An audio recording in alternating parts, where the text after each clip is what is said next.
So today we're going to cover poles for ranch trail, and a required obstacle in each course is to have a walk poles, jog poles, or lope poles.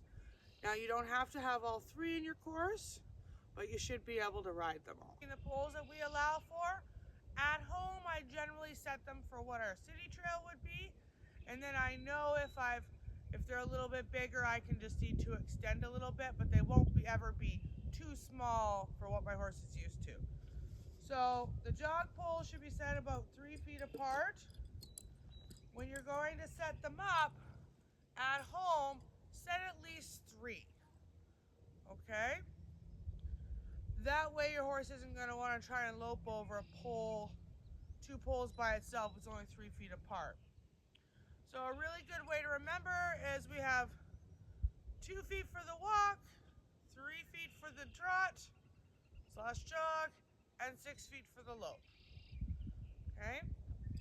When you set them out in your ranch trail, they can be raised. Generally, at our local level, they're not. If they are, they're only, raised by about 6 inches. When you're riding this, you want to make sure that you get your horse to the middle of the pole. I guess the middle of the pole here. There's too much opportunity for that horse to leave out the side if you end up in the side third on the right or the third on the left. Aim for that middle. Make sure you've given yourself a focal point. The other thing I talk about is keeping your eye right here in front of that first pole, or even in between the first and second pole, until you've got to about here. We talk really early on about our eye being our first aid, and that's what we're going to use here. That way you're actually going to get here. And then you can lift your eye, sit back a little bit.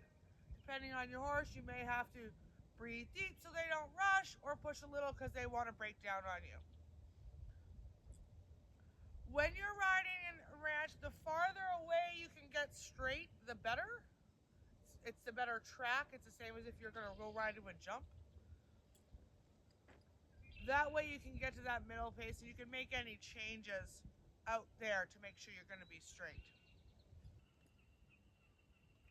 So the other thing you need to be aware of is a foot has to step in what I call the bucket in between the poles here.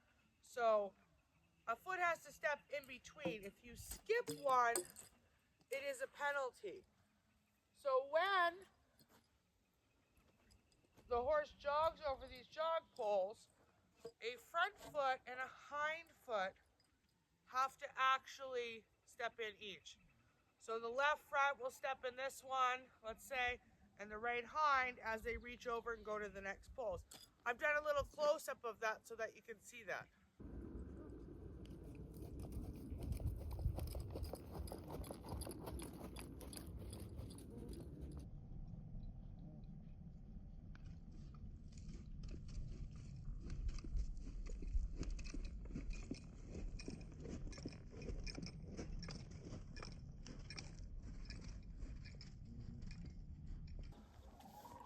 Okay, so now let's talk penalties. So if we're in ranch trail, ticking a pole is not a penalty, but what is a penalty is if it moves.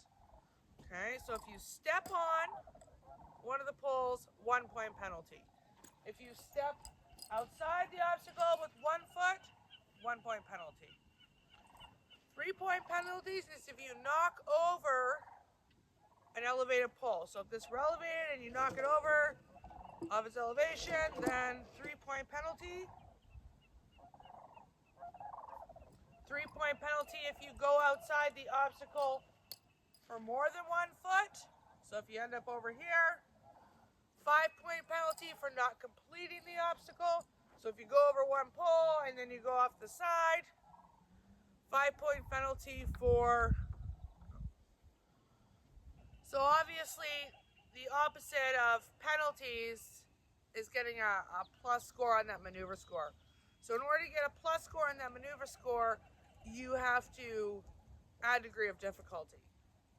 So a great way to add degree of difficulty is to make a shorter track. Make that turn a little tighter, make it more difficult to achieve if you think you can do it well. So it really depends on what your pattern is coming up to this, how you can add degree of difficulty.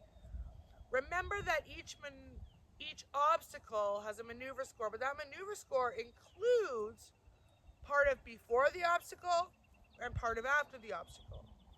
So let's say you make a tighter turn from the last obstacle. That adds a bit of degree of difficulty. Maybe your pattern is you're going to stop after the poles and spin left and spin right. So maybe you just make that a better stop or a quicker stop.